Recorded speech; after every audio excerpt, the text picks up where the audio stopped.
hindi nila dapat ako pinapasagot kung pro-China ako. Sagutin niya yung tanong ko, where is the independent foreign policy that is required by the Constitution? Where is it right now? Explain to the Filipino people how you are going to implement your independent foreign policy. Huwag nilang pasagutin yung nagtatanong na sasabihin nila ako ay isang pro-China person. Matagal na nila yan na narrative na pro-China ako. I'm not pro any country at all. Ang sinasabi ko lagi, we need to develop, we need to maintain, and we need to level up our relations with all countries.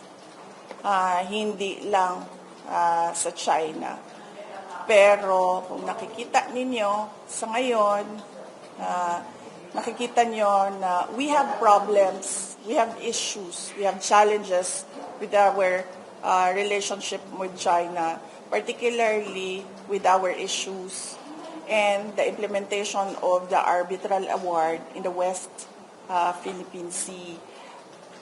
Bakit ka kikiling sa isang superpower na kalaban nung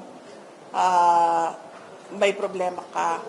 Kumaga, may problema tayo sa China. So bakit tayo kampe sa US? Parang magkaroon ka naman ng dignidad as a country. Huwag yung parang, ano ba yung magtago ka sa saya ng iyong nanay? Ano bang saying yun? Oo, magtago ka sa saya ng iyong nanay. Hindi. You stand on your own and face China with regard to your issues in the West Philippine Sea. You don't lean towards another superpower and say na, oh, please help me because he is bullying me. Yun. We have our Filipino pride.